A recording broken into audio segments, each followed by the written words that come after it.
नमस्कार मंडळी, स्वागत आहे तुमचं अस्सल मराठी रसोईमध्ये. तर आज आपण पाहणार आहोत विदर्भातील खास गोड पदार्थ म्हणजेच दहीपुरी. भरपूर लोक याला पाकातली पुरी पण म्हणत असेल, पण विदर्भामध्ये याला दहीपुरी म्हणूनच ओळखलं जाते. चला तर मग आपण रेसिपीला सुरुवात करूया. तर इथे मी 1.5 वाटी मैदा घेतलेला आहे. मैदा छान चाळून घ्यायचा आहे आणि अर्ध्यापेक्षा कमी वाटी रवा घेतलेला आहे आणि 2 चम्मच असं गरम तेल टाकलेलं आहे. आता याला छान मिक्स करून घ्यायचं आहे.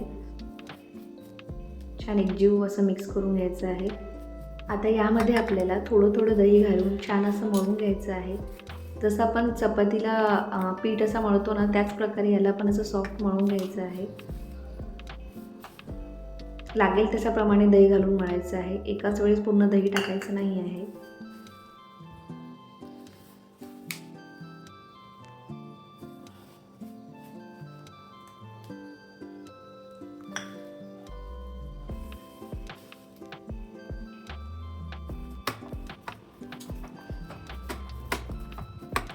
आता असं सॉफ्ट मळून झालं की आपल्याला याला 10 ते 15 मिनटं छान असं झाकून ठेवायचं आहे. तर आता आपण मधल्या वेळेला याचा पाक बनवून घेऊया. तर मी इथे 1 वाटी साखर घेतलेली आहे आणि त्यामध्ये 1 वाटी पाणी घातलेलं आहे. तर हे प्रमाण अगदी बरोबर आहे. ज्या प्रमाणात आपण दहीपुऱ्या केलेल्या आहेत त्या प्रमाणासाठी हे पाक पुरेसं आहे. तर आपल्याला साखर छान अशी विरघळायची आहे पाण्यामध्ये.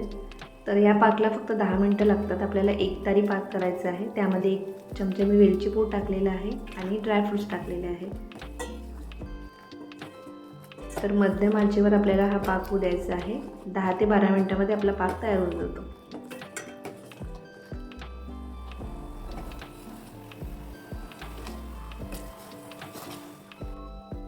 तर आता आपण पुऱ्या बनवून घेऊया. तर त्यासाठी मी असे छान छान छोटे छोटे असे गोळे करून घेतलेले आहे.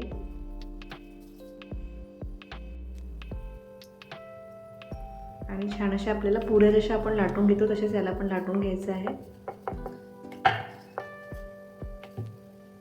तर मी एकाच वेळेला सगळ्या पुऱ्या लाटून घेतलेल्या आहे.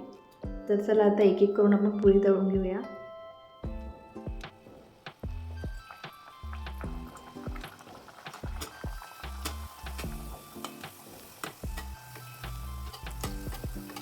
बघा, तर अशा प्रकारे सर्व पुऱ्या तळून घ्यायच्या आहे आणि एका वेळेस मी पुऱ्या तळून घेतलेल्या आणि मग एक एक करून पाकामध्ये टाकलेल्या.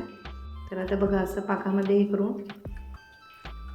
टाकून असं काढून घ्यायचं आहे. जर आपण जास्ती वेळ ठेवलं तर खूप जास्ती नरम होऊन जातात. तर एकदम पण असं पाकामध्ये ठेवायचं नाही.